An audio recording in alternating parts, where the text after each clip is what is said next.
Okay, we are live. Good morning, good afternoon. We are so happy that you decided to spend time with us today. Welcome to our program, Breaking Barriers Through Conversation about Neurodiversity. You have made a good choice to be here today. I'm Michelle Beauchamp. My company is called the Champ Group, and I partner with companies to help them help their leaders become better people leaders so that their people can feel like they belong and they can thrive. So I am so happy that you decided to be here today. And here's some good news. Here's some good news. Are you ready for some good news? The good news is that we are becoming more accepting of different people. We are understanding that diversity is, in fact, good, and that because of our differences, we are able to bring value to everybody. So, the type of diversity that we're talking about today is neurodiversity. And let me tell you, I'm so excited about our guest today. Her name is Khushboo Chabria. And I heard and saw her speak on a leadership global roundtable event one time.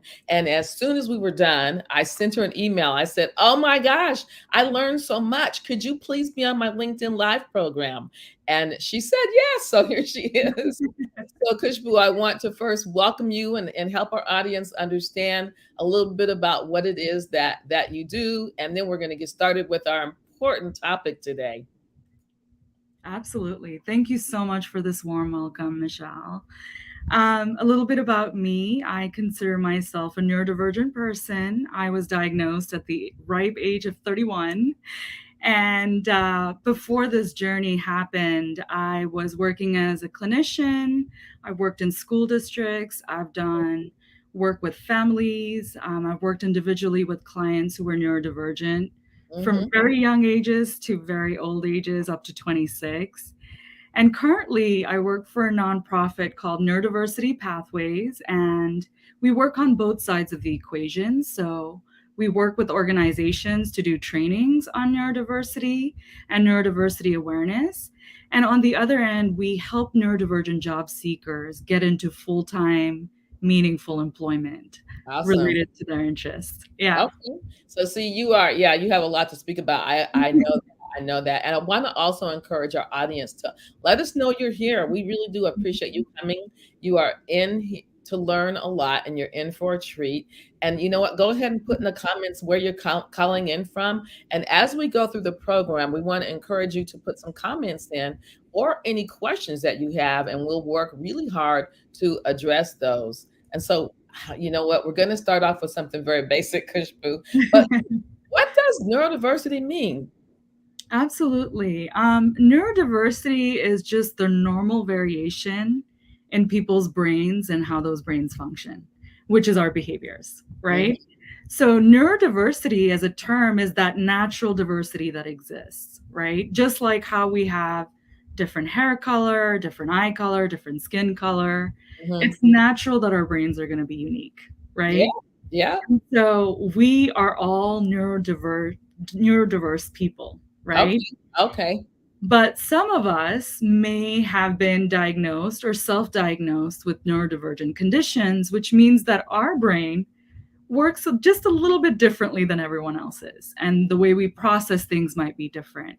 The way we think about things might be different.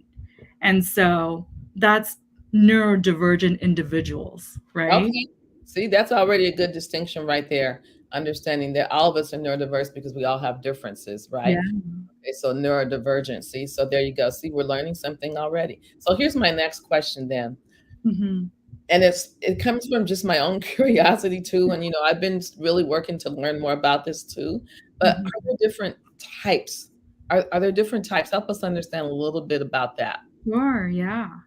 I mean, right now, neurodiversity is an umbrella term for different neurodivergent conditions like autism spectrum disorder, ADHD, bipolar disorder, Tourette syndrome, as well as dyslexia. And there's also some associated conditions like sensory processing disorder, and so on and so forth.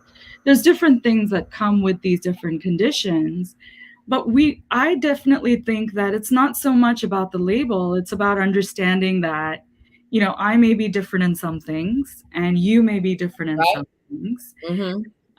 And it's great that there are these different types there so that we can understand the differences between the differences that we have. Mm-hmm. However, knowing about your diagnosis or knowing a label is just one part of it. The second part of that is understanding who you are on a deeper level, Mm-hmm. recognizing your strengths and recognizing where you thrive and which environments help you feel supported and feel understood, right? Mm-hmm. Mm-hmm. Yep. That's what we all want, is to be heard and Mhm. understood, right? Yeah. Absolutely. Absolutely. And Interesting. so Go I ahead. was going to say, with these different types of labels, if you notice, all of them end with disorder or Mm, syndrome, and it has a mm, negative connotation to it, which mm-hmm. I personally don't like because That's true, Khushboo. it's really putting it in a negative light. Like we're judging it already, like there's Yeah. something wrong. There's something wrong. Yeah. And whereas we like to think of it as just differences, you Okay. know? Yeah. Okay. Yeah, I got to tell you what, we have a lot. We have international audience here. I was just looking at some of the comments. We've got somebody here from Scotland. Wow, Wow. there we go. Yeah, Tamar is from Scotland. Wow. See, this is such a popular topic, such a popular topic.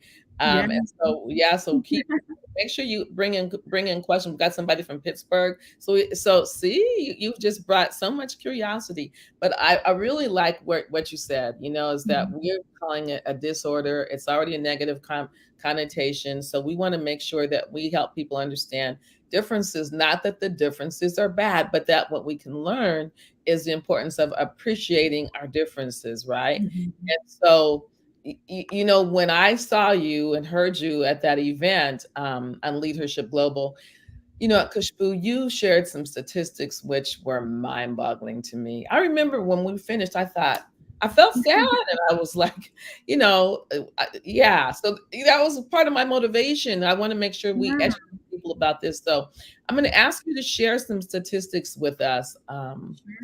Yeah. And, I will say, the latest statistic that we have from the CDC is that every 1 in 36 people have autism.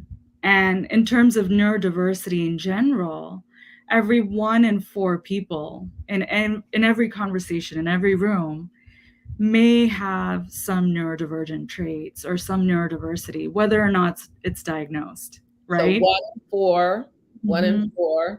and then what'd you say about 1 in 36? That's actually the number of people with autism from the Okay. latest CDC statistic. So Okay. that's a huge number. And all Yeah. those people with autism are going to grow into adults and they're going to be in the workplace. And, ADHD is very interesting because right now, more adults with ADHD are getting diagnosed at a rapid pace than even children.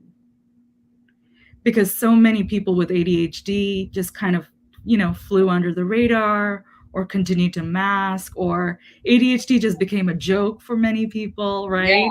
Yeah. And again, it didn't have a good connotation either. Yeah. And, we don't have really specific statistics on a lot of different things because the monitoring systems across different countries are very different. Hmm. But, the latest statistic that I have of autism, and it hasn't really changed since, is about 1 in every 8, or only 18% of people with autism have paid employment in a community integrated setting. Yeah, that is a statistic that made Mhm. me very sad. One in Yeah. 18, no, 18% 18%. employed, That's correct. are employed. Yeah. That's and It's a really, really low number, and we don't have those statistics on dyslexia or ADHD, okay, or okay. bipolar So disorder. that's specifically on autism. Mhm.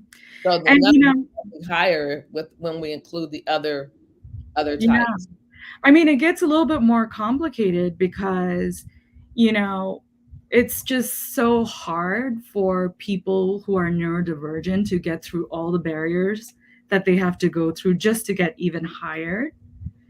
And people have so many biases. We wear these lenses of expectation and judgment. And it's just so Right. unfortunate, because if we looked at it differently and we accepted people for their differences and we understood them and we created space for them to show up and for their strengths to really shine, Mm-hmm. it's not really a matter of someone not being employable or someone being too different or anything of that sort. It's just that, why are we always doing things in one way, right? So I'm going to ask you another question here, which is going to take us kind of on the path that we're going. And Yeah. then how can employers be more inclusive? Because you just said, I mean, and what I love about what you said too was, let's focus on strengths. Okay. I mean, we all have strengths and we all have areas we can grow in. Let's focus on the strengths. And so as you're thinking about this and the fact that we need to make sure that a Mhm. bigger number than 18% who have autism are employed. Oh my goodness. What is it that employers can do, Khushboo, to be more inclusive? Sure. I mean, I think, first of all, employers need to look at where they may be creating barriers for someone who thinks differently or processes information differently or may not have a traditional background. If there's a little bit of flexibility in seeing a person as they are Mm-hmm. and recognizing their strengths, then, you're already taking a million steps forward in terms of Uh-huh. inclusion. But, these are very simple things like, if you have excellent verbal and written communication on a Mm-hmm. job description, Right. you're automatically excluding everyone who honestly believes that maybe they're not the best communicator. Exactly. Right. So And go back for and me, evaluate how important is this, and should I really even have this criteria on this job description then? yeah. I Mhm. mean, if you're interviewing someone and you like to throw like a random, wild card at the interviewee, and if that person really deeply struggles with anxiety, Mhm. think about what that fun question is doing for that person's self-esteem going forward, Yeah. especially if they're not getting jobs, Mhm. right? Mhm. And we have to ask ourselves, why is it that we ask someone to walk into a room full of strangers and talk about situations that maybe they've never been in if that's their first job, Mm. in order to prove to us that they'll know how to handle that situation, instead of seeing how they deal with that situation and giving them feedback and giving them training and then seeing them improve through further situations that are similar. Giving people an opportunity. Yeah. A Yes. great Yeah. way to include someone who's neurodivergent in an interview is to give them a project, have them talk to their process, have them talk through their decision making, Mhm. and Mhm. ask them why certain decisions were made the way they were and Mhm. why certain things were considered the way they were, so that Mhm. you can really understand how they think, Now, right? see what you just said to us, ask them about that. Don't just hear what Yeah, they say, make an assumption, but then ask them for more information to let them explain what the logic was. Yeah, I love that. You know what? We got a couple of questions in here that people want to answer. So you are sparking up some curiosity. of So course. Chanel, hey Chanel, thank you for coming, Chanel. Someone asked me the other day if there's value in getting diagnosed later in life, adulthood. Can you speak to that? Good. Thank you. Thank you for Absolutely. that question, Chanel. For me, I actually did get diagnosed when I was 31, like I mentioned. Mhm. And when I did, it was a sigh of relief, Mm, because I had had a lifetime of, why don't you get this? Or mm, if you only just blank, right? If you only focus more, if you only were more disciplined, if mm. you only did this, why is this so hard for you, right? Like the same things would keep coming up. And it wasn't just in one arena of my life. I was dealing with that in my personal relationships, in my interpersonal relationships, in my professional relationships. But I thought that having a diagnosis would be the answer. Because you said you were relieved. I was relieved, but the main thing is, once you get a label, once you get a diagnosis, yes, you get, potentially access to accommodations and support. But if you don't understand what that means, so for me, it was ADHD. And it was only recognized because I had a therapist who keenly noticed that everything I was upset about was related to ADHD issues, like executive functioning, right? But because she noticed it and she tested me for it, I ended up getting a diagnosis. But once I had that diagnosis, I didn't know what to do after that. Okay. I Okay. So, still didn't understand which supports I did need. I uh, didn't understand my strengths. I okay. didn't understand how to advocate for none of that stuff was there. So you had the information, but now what were you supposed to do with it? Exactly. And, you know, to be honest, Michelle, what happened is I went to my employer and I disclosed. And they said, this is the only accommodation we can give you. And that was the end of the conversation. And I just didn't know what to do with that. You know, like I ended up leaving that job. I mean, I recognize now that's pretty illegal, but you know, I struggled a lot and I moved from job to job to job to job. And I just felt so misunderstood until I found a team that accepted me. Okay, that's interesting. Just there you go. There's a shout out Yeah. to you from Thank you. that. Thank you, Michelle. I have another question here too. Shane. Oh, there you go. Shane said, me and some of my coworkers are trying to develop an affinity group for neurodiverse employees. If I could, Absolutely. oh yeah, there you go. So the answer is yeah. And so at the end, we're going to have a slide which shows contact information, Shane. Yes. And so, yeah, we definitely want to encourage you to reach out. And then I have another question here from Tamara, I remember in Scotland. I struggle to understand why such diverse conditions are lumped into one diagnosis of autism. So, Yeah. yeah, can you speak to that? I mean, I'm not a diagnostician by any regard, but I know, you know, I feel like the DSM does keep changing, you know, as we learn more about autism and conditions like autism. And I feel like there's still so much to learn. I feel like, Mm-hmm. you know, and we didn't touch upon this before, Michelle, but there is, you know, the medical model and there's the social model. The Right. medical model is based on things that people have deficits and disorders and syndromes versus saying people have differences. Mm-hmm. And the social model talks about neurodiversity as we're just different and the world is not designed for us, right? It's not that I am disabled, it's that I am disabled because of the world around me, because of the people around me that don't understand me or don't accept me or don't include me, right? Mm, And there's a different way of looking at it. I do think that, you know, in terms of how we look at these different diagnoses and how we make sense of them, it's not so much about the label, it's about recognizing that, you know, we all have things that we struggle with, we all have things that we have challenges with. And yes, ADHD is not sickness, it's yeah, just thank a you. difference, you Yeah, know. thank you for coming, Hein. And, you know, we didn't sort of get into some of the really amazing things that ADHD brings. You know, even though I was struggling with my ADHD in certain areas, my ADHD was a strength in so many other areas. Can you elaborate on that? Sure.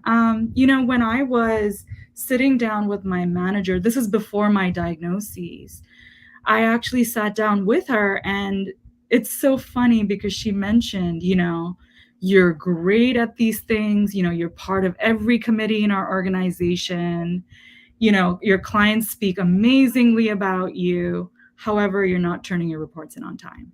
Mm-hmm. Okay. Mm-hmm.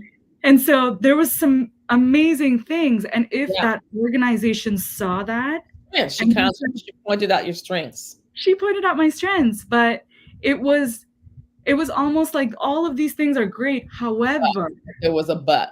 there was a but. And if they had only recognized that I would be great as someone who organizes things and Right. plans Right. things and, you know, gets to socialize and work with a lot of different groups. And if that's my strength, they could have used me in that position Mm-hmm. or tried to create a space for me in that realm so that my strengths could shine. Mm. Then Interesting. maybe that would have been great. However, I will also say that I also had to recognize that there were things that I was struggling with, and I needed to come up with my own strategies to improve on the things that I was struggling with, Now, right?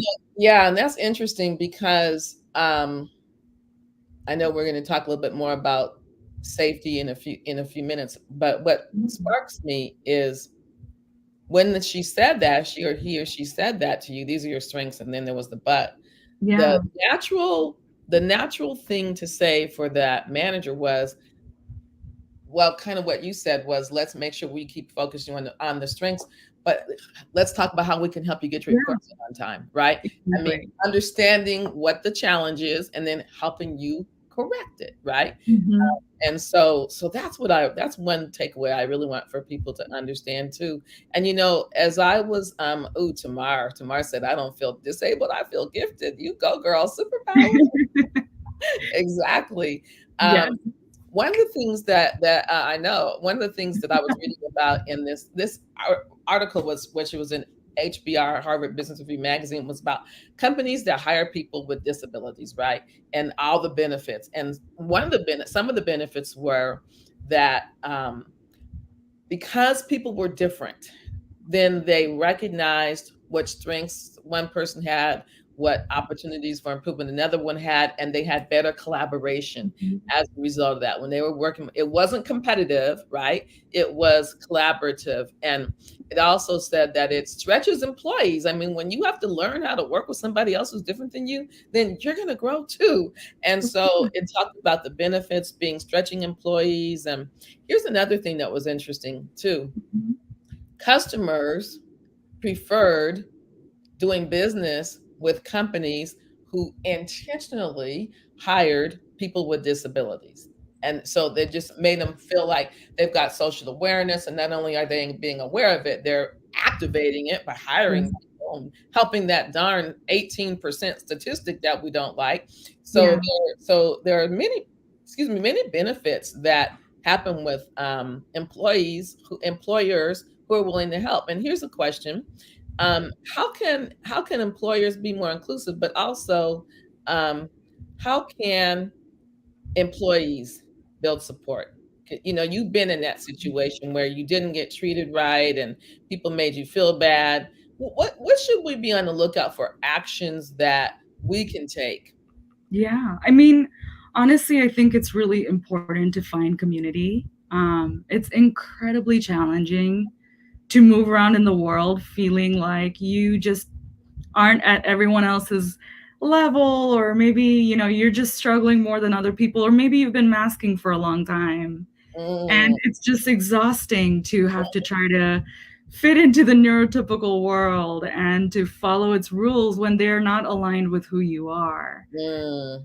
And I think, employees can do a really great job of building community. And, that community is only going to be supportive if leaders are on board as well. So I do want to Oh, mention yeah. Say that that. again. Say that. And so Shane, because Shane, you said you're in the process of, you and Yeah, some employers are trying to get a group started. Say that again about needing to have the leadership, the top yeah, leadership need to be involved. Say that again there, Khushboo. absolutely. The leadership needs to be invested in having their employees have a space to find community. And Mm, especially neurodivergent people, or people who are touched by neurodiversity in any way, whether you're a parent of a neurodiverse child, right? Whether you're a colleague of a neurodivergent person, whether you are a partner of a neurodistinct person. There's so many different terms, yeah. right? Mm-hmm. Whatever it may be, there's a need to have community, and that community can help advocate for more flexibility, more understanding, and really looking at how we do things, our policies and procedures as an organization, and ask, why are we doing it this way? Mm-hmm. you know and if the response is we've always done it this way, then really we have to ask ourselves, well, why, Yeah. right? Yeah. And why can't we change it? And it's really, really important. And the biggest thing that employers can do, I would say, is to practice compassionate curiosity, Mm-hmm. right? So when you look at something that doesn't make sense, when you look at something and you're like, that's a little odd, Mm-hmm. don't jump to a conclusion. Don't just assume things about people. Don't judge them just based on what you see outside, because you have to have compassion for that person's journey, whatever it may have been, Yeah. and get Yeah. curious. Now, you know what? So Mhm. that's easier said than done, right? So I'm gonna ask you, if you don't mind, to Sure. share with us, like you say, because what we ideas for us as community members, employees, employers, whatever our Mhm. role is, we all have a role, right? And Absolutely. so help us understand. Give us an example, if you can, about someone that showed compassion and curiosity to you, and what kind of difference that made. Yeah. I'm gonna try not to cry. Okay, so I will say that I have felt so much compassion and curiosity from the team that I am in now. Mm, My manager met me in a networking call, and I cried to him and I told him everything that I had been through. And he couldn't even hire me at the moment, but he said, I want you to join the team and I want you to gain the experience. And, we're a nonprofit, so we don't have funding at the moment, but you can stay here, you can gain the experience. We would love to have you. And whenever you find another job, you can go. And long story short, it's 3 years later. I'm still here. Our program has been built up. We have been working with government organizations. We teach a course at Stanford through the Healthy Living program on neurodiversity 4 times a year.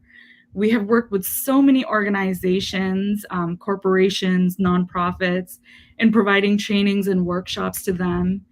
But my manager was the first person who accepted me as I am. wow. And he looked at my He's compassionate. He is a compassionate individual who we can all learn from. Then it sounds yeah. like, right? I mean, I think that I was destined to meet him because Mhm. he changed the course of my life and he helped me believe in myself. Mm. And he looked at the things that I was really great at and he allowed me to run with those things. Because I was just going to ask you, because if you can just give some guidelines, like he Sure. allowed you to be yourself. In what way? Because at the end of the day, when we're all finished with this Yeah. call and we go on about our day, what did he do to help you understand that you were your best you, and what did he do in that respect? There's so many small little things, but I will say that, one thing is that I don't speak a lot in meetings, but he'll always ask me for my opinion and call on. Oh, okay. So he gives you a safe space to speak up if he sees you're not just raising your hand to talk. Exactly. Okay. And there are times where I seek a lot of feedback from him, but it's only because I want to make sure I get something correct. And he gives me the space and time to ask those questions and to Mm, ramble on and on until I get to my point, but he knows that eventually my point will be made.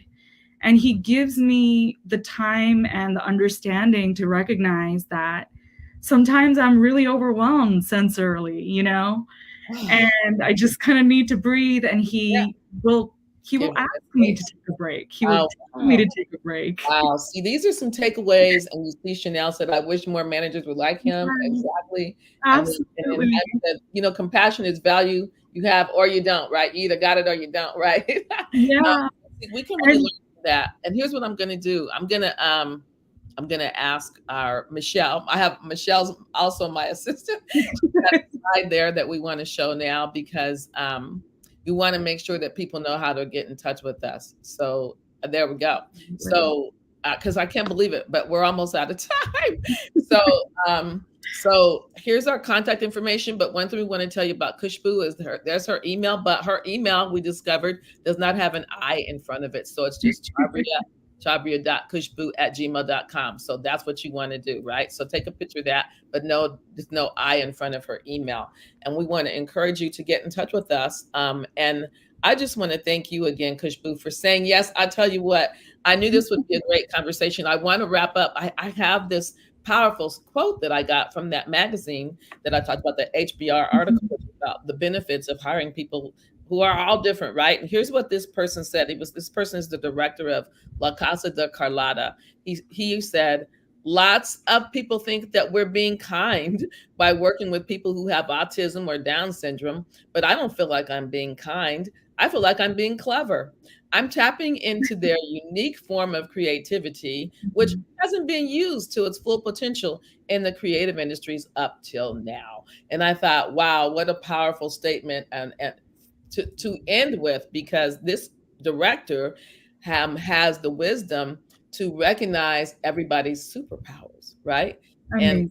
yeah, and so I really want to thank everybody for coming. Khushboo, thank you so much. Audience, you had many choices about how to spend your time today, and you chose to spend your time with us.